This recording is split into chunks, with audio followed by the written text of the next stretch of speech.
Dang it, I did it right the first time. Hello everybody, this is Yoko's Otaku Treasures, and this is going to be my review for Dr. Stone Season 3, Episode 14. Obviously Kohaku and Ginro just got petrified. And here's hoping it happened before it became too late, because once, Ginro was dead, no matter petrification, is going to bring him back, Anyway, yeah, the others are bringing some of the others back. They bring back Chrome, Yuzuriha, Ukyo. Shoot, was there anybody else? I don't think so. At the moment. I don't know why they didn't bring back the others as well. I guess they had to wait until they make more.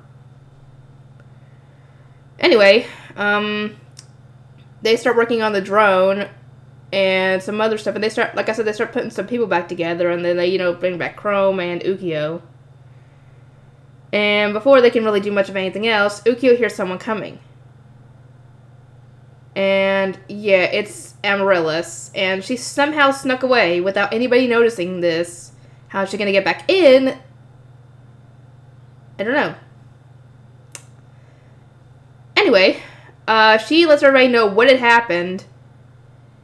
And obviously everybody is pissed off.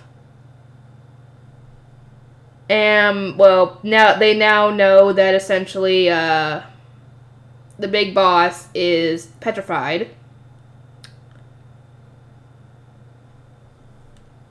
And they start asking her, how far did Kirasame throw it?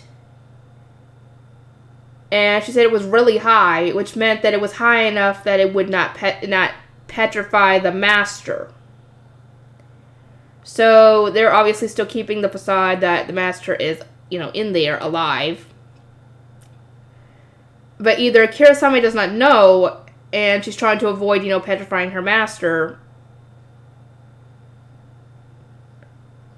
or she's in on the fact that the master is petrified based on her reaction to Ibarra saying that the master will use his power on you, and then had Kirasame bring out the petrification weapon.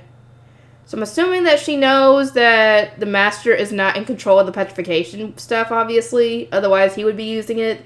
So maybe she does know that he's petrified, and she's just keeping up the ruse so nobody gets suspicious. I don't know. Anyway, it also kind of points out that maybe there's only one petrification beam. Because if there was one, he would have used it himself instead of having Kirasame do it. Or maybe he's got one for emergencies. Who knows? But anyway, before they can speculate too much more on that, guess who pops up behind Amaryllis? Maz. Yeah, even Ukyo didn't hear him coming. Which is saying something considering how good his hearing is. Anyway, Taiju gets in a defensive stance after getting his butt kicked by him. And, yeah, they're trying to figure out, what do we do? This guy could easily kill us all.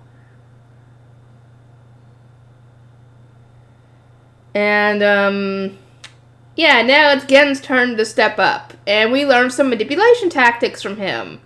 As he tries to talk Maz down from, killing us. And trying to get him on their side, at least temporarily, by offering him something that he wants. And I'm assuming he wants the Yogizer dead as much as everybody else does. And they play on this, essentially. They try to get him on their side, essentially, help us take him down, and we'll leave y'all alone. You can be the new master, essentially. Because, I'm assuming this is something he wants. And it takes some convincing, and he demands, essentially, the petrification beam once all this is done, once they get their hands on it. And he agrees. He agrees to their little truce. And he gets one of those little earring things, and he rightfully deduces that Kohaku he had already deduced that Kohaku was a traitor, based on that alone. And that's because he figured that out. He figured out that Ginro and Amaryllis were also, because they were all, hanging out together.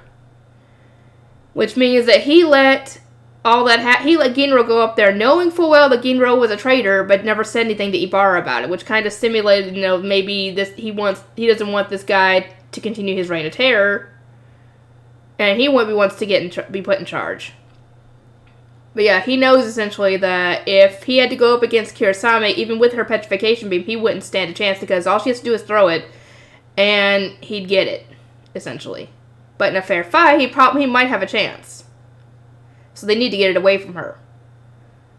So he is going through the inner palace at night under the cover of darkness and a cloak to hide his appearance, and kicking the asses of all the guards to essentially get Ibarra's attention. Though, yeah, I don't know how long this is gonna last. Ibarra seems smart. He seems like he would know something is up. Because they're not going to pit dumb villains against Senku and the others. They're going to pit smart people to test his intelligence and his ability, to get out of situations. And his technology, too.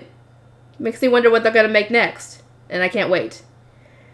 Sadly, I'm not going to be able to watch this one right away when the episode comes out, because I'm not going to be here. I'm going to be hanging out with my friend.